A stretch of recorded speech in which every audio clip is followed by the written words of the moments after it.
নমস্কার বন্ধুরা, rangoli cooking with Purabi চ্যানেলে আপনাদের সকলকে জানাই স্বাগত। আশা করছি সকলে খুব ভালো আছেন।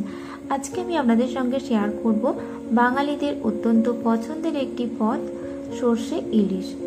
বাজারে এখন প্রচুর পরিমাণে ইলিশ মাছ পাওয়া যাচ্ছে। অনেকেই হয়তো ইলিশ মাছের বিভিন্ন রেসিপি বানিয়ে ফেলেছেন অথবা সর্ষে ইলিশও বানিয়ে ফেলেছেন, কিন্তু আমি যেভাবে সর্ষে ইলিশ বানিয়ে থাকি সেটা আজকে আমি আপনাদের সঙ্গে শেয়ার করছি। আপনারা চাইলে এইভাবেও বানিয়ে দেখতে পারেন। প্রথমে আমি এখানে ইলিশ মাছটা হলুদ আর লবণ দিয়ে ম্যারিনেট করে নেব। আমি এখানে 7 পিস ইলিশ মাছ নিয়েছি।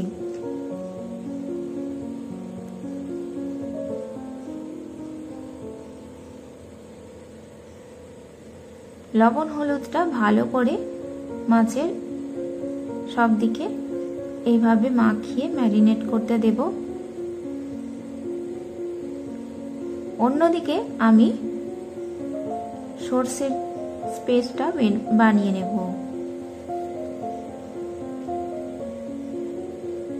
মিক্সার জারে আমি এখানে দিয়ে দিচ্ছি 7 টেবিল চামচ কালো সর্ষে। আমি এখানে কালো সর্ষেটা ব্যবহার করছি কারণ এই সর্ষেটা দিলে ঝাঁঝটা বেশি হয়। এর সাথে কিছুটা সাদা সর্ষেও দিচ্ছি। 1 টেবিল চামচ মতো সাদা সর্ষে দিয়েছি। 2টি কাঁচা লঙ্কা দিচ্ছি আর দিচ্ছি হাফ টিস্পুন মতো লবণ আর একটু জল। লবণটা দিলে সর্ষেটা বাটার পর তেতো ভাবটা থাকে না আর ভালো মতো পেস্ট হয়। ভালো করে পেস্ট করা হয়ে গেছে। এবার আমি সর্ষেটাকে একটু ছাঁকনিতে ছেঁকে নেব। তার জন্য আর একটু মিশ্রণটাকে পাতলা করতে হবে, তাই একটু জল দিলাম। এবার ছাঁকনিতে ভালো করে ছেঁকে নেব, কারণ সর্ষের মধ্যে যে খোসাটা থাকে সেটা অনেকের হজমের সমস্যা তৈরি করে। সেই কারণে এই খোসাটা আমি চেষ্টা করি ফেলে দেওয়ার। দেখুন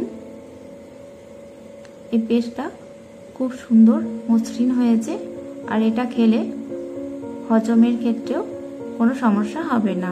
আশা করি এই টিপসটা আপনাদের ভালো লাগবে। এবার আমি কড়াইতে দিয়ে দিচ্ছি তেল। মাছটা ভাজার জন্য সেই পরিমাণে তেল দিয়েছি। একটু হলুদ দিয়ে দিলাম যাতে মাছটা দেওয়ার সময় তেলটা ছিটকে না যায়। এবার খুব সাবধানে মাছগুলো একটু ভেজে নেব। ইলিশ মাছ বেশি ভাজার প্রয়োজন হয় না।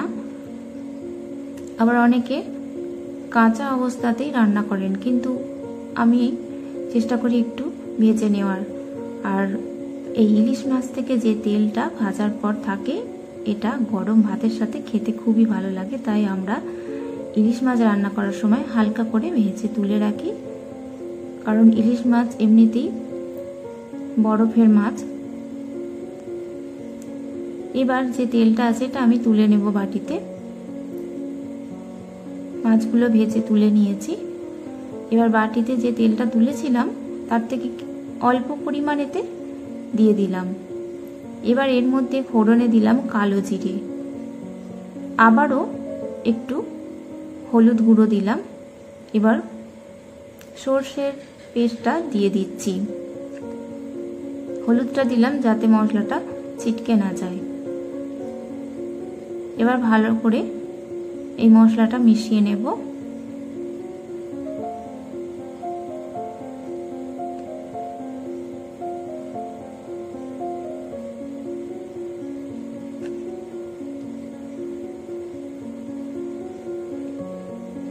ভালো করে মেশানো হয়ে গেলে এর মধ্যে আবারও একটু লবণ দিয়ে দিচ্ছি। খেয়াল রাখতে হবে, একটু চিনিও দিয়ে দিলাম। আর খেয়াল রাখতে হবে যে সর্ষেটা বাটার সময় একটু লবণ দেওয়া ছিল।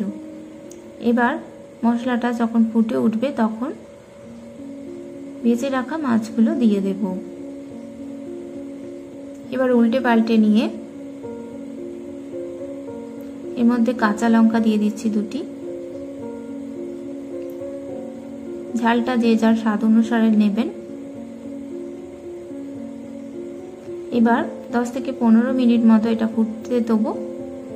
তারপর সর্ষের তেল ছড়িয়ে ঢাকা দিয়ে গ্যাস অফ করে রেখে দেব।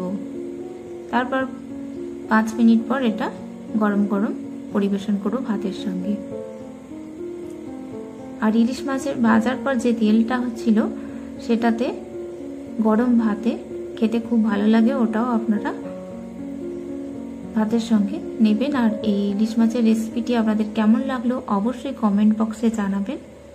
ভালো লাগলে লাইক করবেন, সাবস্ক্রাইব করবেন, চ্যানেলটাকে পাশে থাকবেন। আশা করছি ভিডিওটা আপনাদের ভালো লেগেছে। আজকের মতো এইটুকুই, ধন্যবাদ।